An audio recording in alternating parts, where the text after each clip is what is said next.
morning, everyone, and welcome to Military Mondays. If you and I don't know each other, I would love to get to know you. I am retired Major Brenda Sanchez, and my husband and I are the owners, co founders of Life's Real Currency, um, and we are best selling authors. And hopefully, Keith will hop back on here. He must be having internet trouble. So, in the meantime, we help businesses to acquire and retain customers for life. Hopefully, let's see, gotta love technology. Let's see if I can get Keith back. There he comes. He's muted, so hopefully he'll hop on here. So Keith and I met through a mutual friend, and I think there he is again. So we met through a mutual friend, and that mutual friend, I met networking. So there's been a theme to Military Mondays lately, if you've noticed, and it's all about networking. And even if you're in the military, most military members are scared to death of networking. But I'm here to tell you, you did that skill while you were in the service. You did that skill to get the next job. You did that skill to learn a new community every time you moved every 3 to 4 years, 3 to 5 years. You were networking to rebuild those relationships, school relationships for your kids and everything else. So please don't be afraid of networking. And that was my filler till we could get Keith back on. So thanks so much for being on this morning, Keith. I appreciate it. Thank you, Brenda. I'm glad to be here. Awesome. So I was telling the audience that we met through a mutual friend that I met networking, and you are, I believe, 36 years Army veteran retired, Yes, correct? 36 years. Awesome. Well, congratulations and thank you for that long, long service. Thank Uh, you. so tell us a little bit about what you did in the Army. Okay, so I joined the Army back in 1984. And when I first started out, I went into the electronics field. So I was doing like special electronics devices repair, some old devices that I trained on and never worked on once I went to Fort Hood, which was my first duty station. And then in 94, I converted over, or I changed MOSs to 92 Alpha. It was a brand new MOS. They had just merged a whole bunch of logistic MOSs that were all separated depending on where you actually worked. So they merged them and kind of consolidated them. So now we were multifunctional and able to work in different areas without having to be retrained. So I did that in 94, and my career just progressed after that. I became a squad leader, a section sergeant, did most of all the leadership roles, was a drill sergeant at Fort Lee between the years of 2001 and 2005. I actually did 3 years because on September 11th, I was actually in drill sergeant school doing our final qualification. And of course, everybody else deployed. So when we hit the trail, we automatically got extended right away because there was nobody else to go to school after we graduated because everybody was fighting. And then, needless to say, as soon as I got off the trail, a few months later, maybe a year later, I ended up PCS and then I deployed to be on the MIT team. So, and I knew it was coming. I just didn't know how fast, but it came really fast. I got to Hawaii and 57 days later, I was on a plane. Wow. So we did the mid-team thing, came back, helped stand up the ATSC. So Keith, can I stop you for just 1 second? Because we will have some non-military members watching. So Okay. if we can speak a little bit in English also for them. Yeah. Of course. So I changed duty stations and I was sent to Hawaii. And from Hawaii, I deployed on the mid team. And the mid team is nothing but a military transition team. They're directly assigned to an Iraqi unit, and we help train them. In my specific area, I trained in logistics. So after that, I returned back to Hawaii, and I got picked up for 8. And then we did the satellite version of the First Sergeant Academy in Hawaii at 3 o'clock in the morning, because we were in Hawaii and we were working off of Fort Bliss time. It was Hawaii, so you Yeah. can't complain too much, Keith. At 3 o'clock in the morning, I can. But I did that, and then I got my first unit, and I deployed again.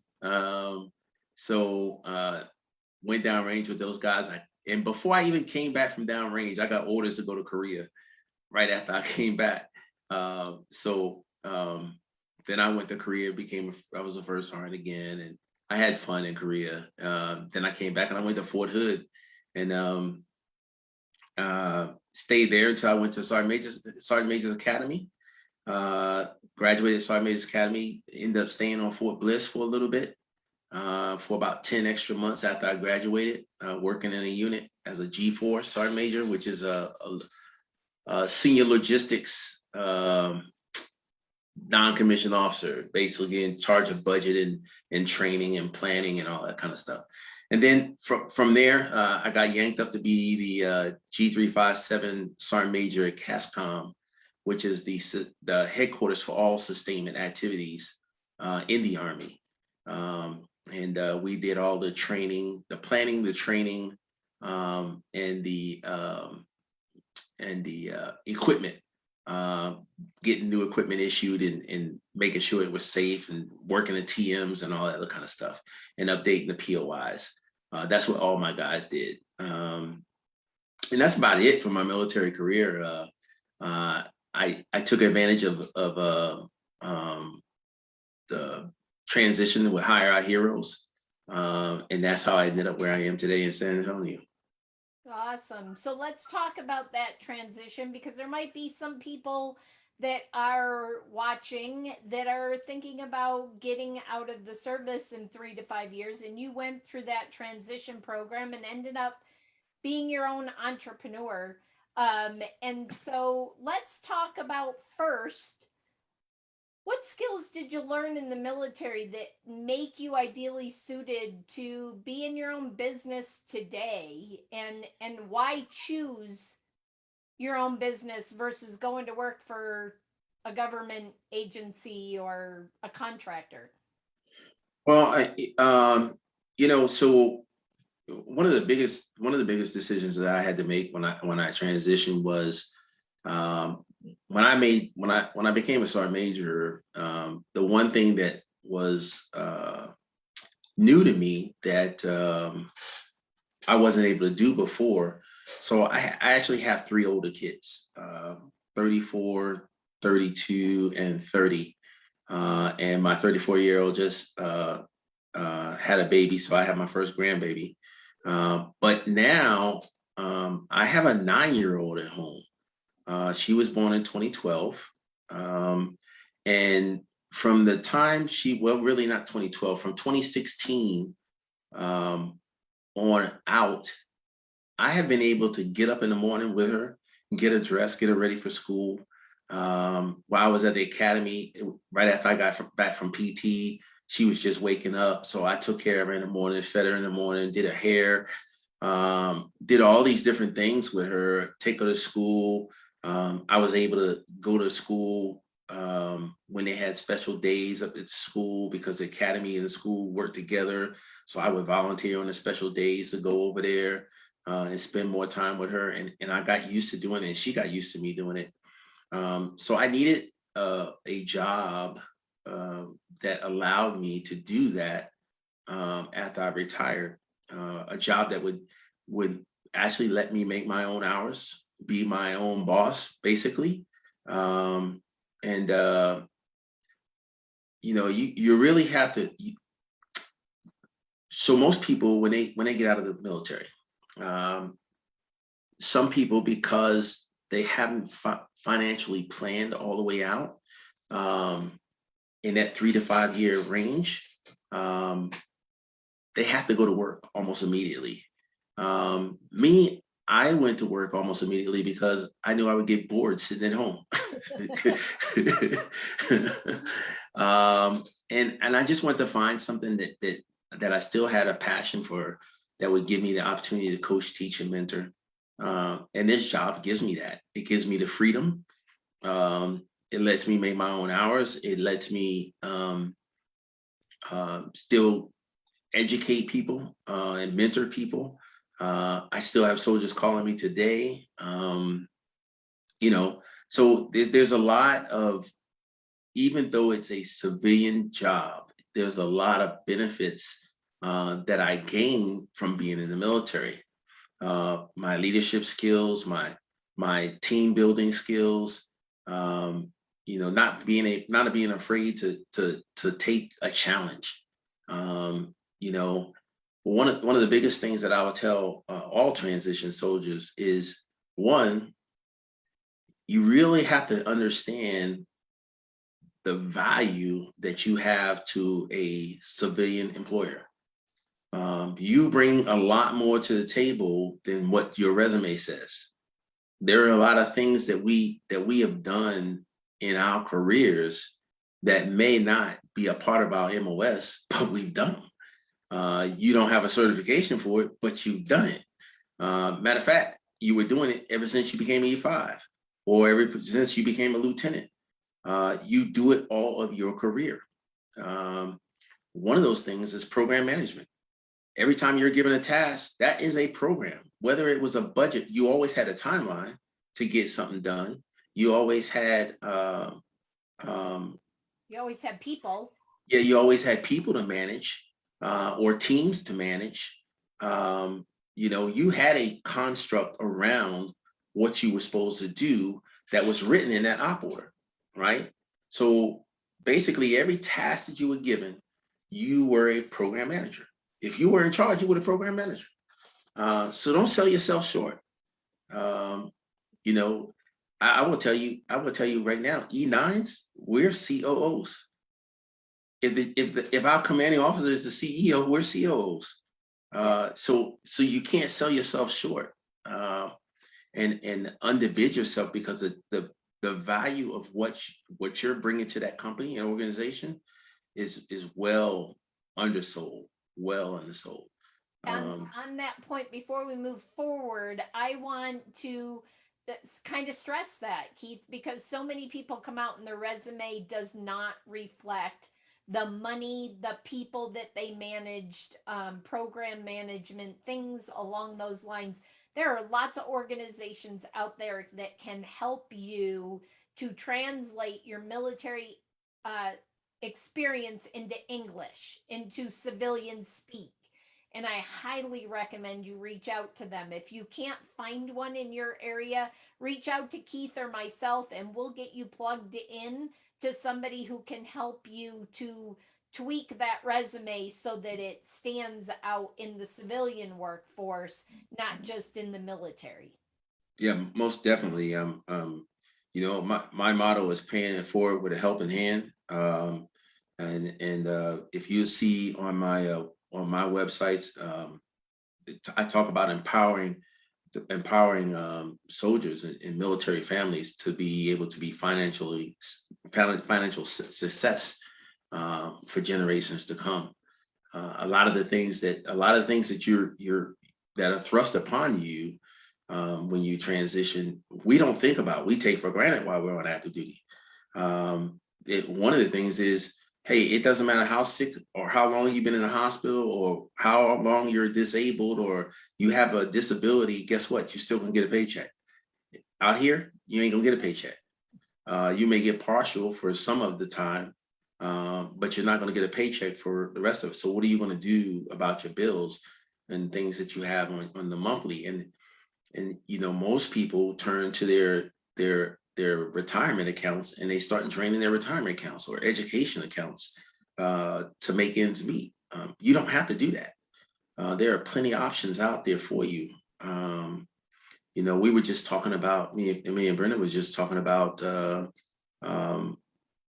VGLI, and I will tell you, VGLI is, if you don't know the difference between term and whole life insurance, VGLI is a term product.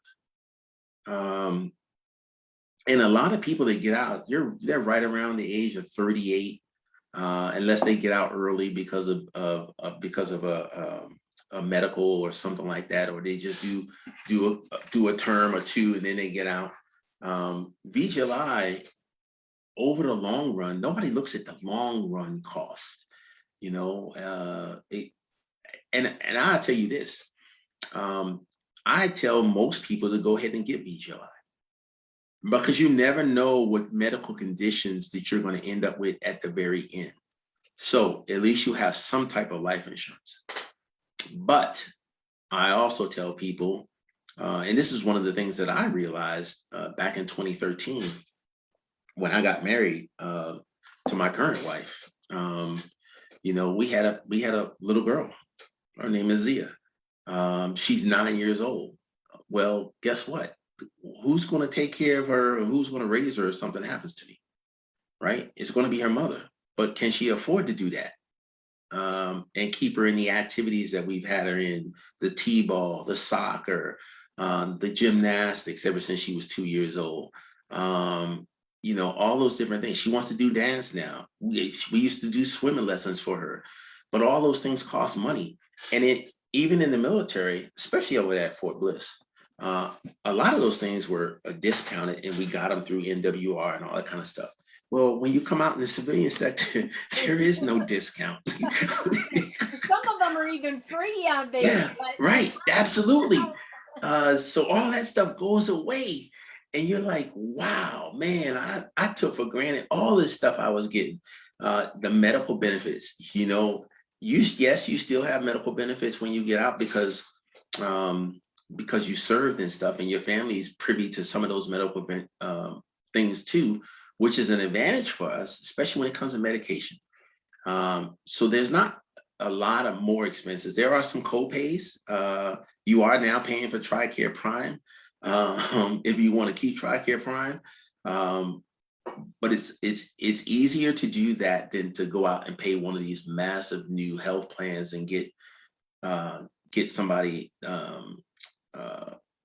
get involved with a civilian doctor more so. But even with TRICARE Prime, you can pick civilian doctors if they're in your network, or Humana. What is Humana Health now?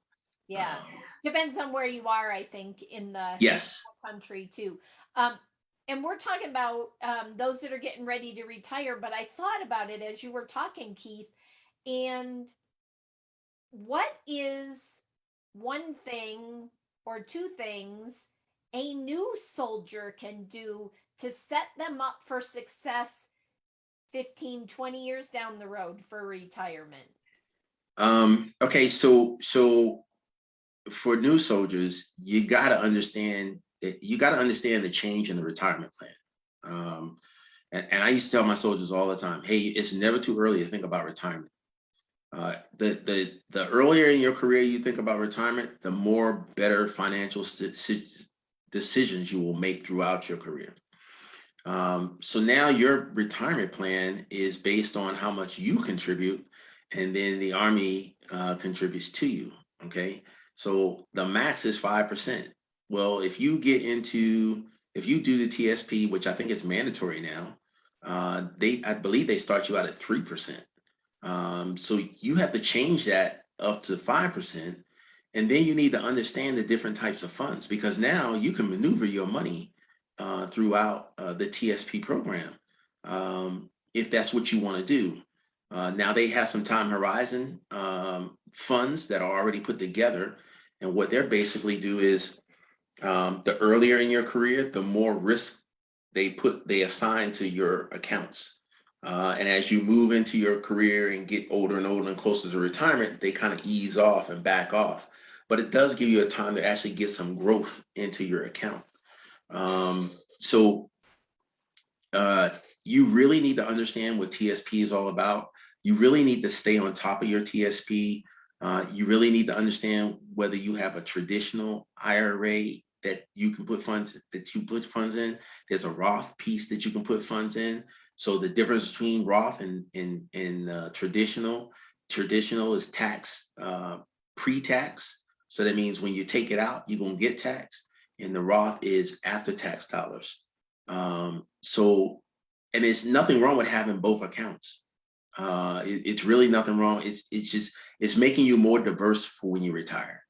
And that's the key is the distribution ages, the mandatory distribution ages that come along when you have to get this money out, because the IRS is not going to let you leave it in there forever. They're going to want their money. The Roth is tax free, but the traditional, you're going to pay taxes on.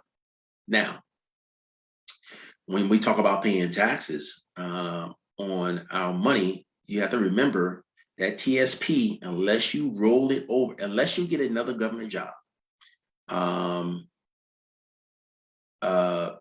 and roll that money over from the TSP into another account, another like account, qualified account, you're going to pay a tax penalty if you're not 59 and a half. But no matter what, even if you wait till after 59 and a half, you're going to pay taxes on it. So you have to roll it over into another account in order for you not to pay taxes on it right now. Then you have to think about, what you're going to do in retirement, how much you want to retire on. Most of us are of age that we can go to work. Fine, go to work. Get you a 401k plan. That's what most companies have now. They have 401k, but still inside of those 401k plans, they have funds that you can manipulate and use based on your risk tolerance. There is so much information that most transition soldiers, unless they have a big background or they're self-studied in finance, they just don't know. And it's something that you really have to be aware of. And you know what? We have mentors in the Army. We have mentors, whether it's your father, your mother, somebody that you seek advice from. But the one thing that you should have is somebody that's a full-time professional. That's a financial person. That's a full-time investor. I mean, a full-time professional. And the reason why I say that is because, if you needed your tooth pulled, you ain't gonna go to your parent and tell her, hey, put a string on it and close that door so they can pull my teeth. You can go to a professional, right? So why would you go to a professional when it comes to finances? I just don't understand it, Yeah. It's just like people that go and say, well, I'm shopping around for life insurance and they'll go buy it online. Well, if you bought it online and you never talked to nobody, who are you going to talk to when you have to file a claim? Yeah. There's just certain things that I'm like, hey, Yeah. But all in all, talk to somebody. Find somebody that has some smarts to them about finances and stuff, and talk to them. It never hurts to get advice. And look, if you have a plan already in mind, and you don't review that plan every year, or you don't get somebody to review it with you, there's some things that you probably missed that you may not necessarily catch, that when you have somebody that's a professional look at it, they'll probably catch it. So for me, I believe in paying it forward with a helping hand. So if you need anything, you want to talk about resumes, you want to talk about TSP, you want to talk about retirement, you want to talk about the VGLI. Well, there's one more thing I want to tell you. Okay, so this is one of the things that really gets me about VGLI. And this is the biggest thing that gets me about VGLI. At 38 years old, VGLI is great. At the age of 38, if you really think about this, for $400,000, you're only paying $36 a month, right? That's great. You do that from age 30 to 34. At 35, 38, you're paying $48 a month. But here's what you don't remember to do. Okay. Take that $48 a month, multiply that times 12, then multiply that times 4, because you're paying for that annual price 4 years in a row. And then put that in the far right column. And then do the same thing all the ages beyond that. You're going to pay almost $300,000 over the lifetime of your policy. I'm going to read you a couple of numbers that people don't even think about looking at these numbers. At the age of, let's say at the age of 65, for $400,000, you're paying $588 a month. $588 a month. If you live to 75, you're jumping all the way up to $1,712. I'm looking at the form. I'm telling you, it's $1,700 a month. If you live past 80, you're paying $1,800 a month. That's almost $11,000 a year. Yeah, no, thank you. Right. So the reason why I bring this to your attention is you're paying for a term policy all this time and you're not going to get anything back. Well, like I tell you, give VGLI, because if you're uninsurable, the one thing that you can do, and there's only one company out there that does that, and I'm not going to mention that company because I'm not promoting myself, but there's one company out there. There's only one company out there that will move your VGLI over into a permanent life insurance plan where you pay a level premium all the way out, and you're actually getting cash value for it. So when you do whole life plans, you actually gain cash that you can use tax-free in your retirement. And oh, by the way, it's creditor protected in the state of Texas. And it's creditor protected in some other states too, but it is creditor protected. For a fact, I know it's creditor protected in the state of Texas. And that was one of the reasons why I came back to Texas, for all the benefits that veterans get here. I mean, and you don't have to ask for them. You just have to show them your letter. So, Keith, I would love, we could talk for hours on that. Oh, yes. And we're coming to the bottom of the hour. So, like I said, we could talk for hours. The main thing is, if you're a young soldier, get with a professional and learn early on.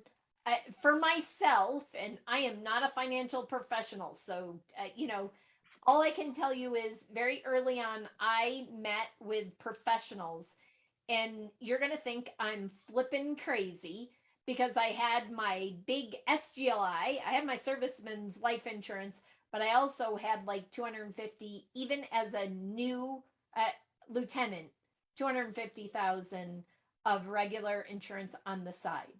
Why? Because I was young and I didn't have medical problems, and it was very inexpensive, and I locked in that price forever. I wasn't paying terms. So if you're not doing that, please reach out to Keith or some other professional in the financial world, and they can tell you why you want to have that early on.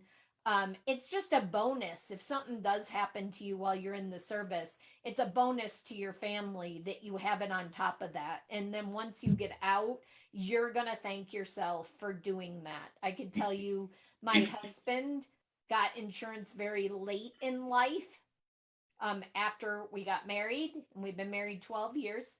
And I'll tell you, the longer you wait, the way more expensive it gets, especially if you have health problems. So, on that note, I wanted to thank Keith for coming on this morning.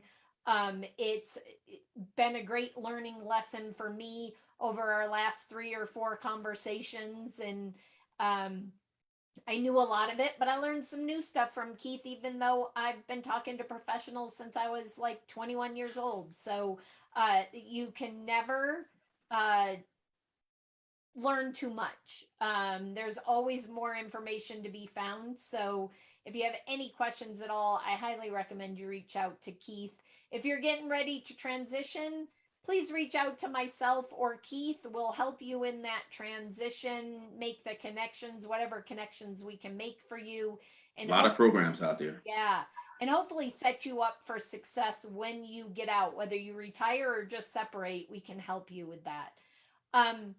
One last piece of advice I'm going to ask you, Keith, somebody who's getting ready 3 to 5 years from retirement, just one quick piece of advice for them that they should think about. Start working on your timeline now. Start working on your timeline now. And the more that you inform the people around you, your leadership around you, what your timeline is, the more they should be open to you doing certain things, like going to more job fairs and all that other kind of stuff. Because, you know, we're supposed to, your leadership is supposed to be helping you in that transition period. No matter when you get out the military, they're always supposed to help you in the transition period, so that we're putting somebody out of the army, or we're letting somebody get out of the army that is going to contribute to society and not burden society. So it's never too early to start planning. I can't say that more, and realize that you can take SLF TAP classes earlier than 2 years out. Yes. You just have to have permission to do them, but you can do them. So you can start learning about federal resumes and all that kind of stuff. And if you're not networking, oh my God, you got to network with these contractors that are on your installation, especially if you're going to live in the same area. If you start building friendships and relationships with them, by the time you get ready to get out, a job is nothing but saying, hey man, I'm getting out in a couple of months. You got any openings or whatever? You know, it wouldn't hurt. It does not hurt. I'm telling you, you got to network. You got to network. Yep. Networking, your Rolodex is the size of your Rolodex is your net worth. So if you don't have a Rolodex of people outside of the service, your chance of success is much less than if that Rolodex is really big and you've been networking. And that's why my husband and I wrote the book, Life's Real Currency. It's about building relationships. And that's your key to success in both life and business. So again, thanks so much for being on, taking some time out of a Monday morning, Keith. I appreciate you. For those that are watching, thanks for watching. Please go watch past episodes at militarymondays.info. So that's militarymondays.info. If you are a veteran, or maybe you're a currently serving military member that's got a side gig, I applaud you, yay, because you're thinking ahead. Or you're the spouse of a military member or a veteran that has a business, I would love to have a conversation with you and see if you might be a good fit to feature on one of my Military Mondays. So again, go to militarymondays.info. And with that, I hope everybody has an absolutely fabulous week. And please reach out to Keith or I if you have any questions. We'd love to help you. Have a great week, everyone, and I'll see you next Monday on Military Mondays. Bye, everyone. Bye.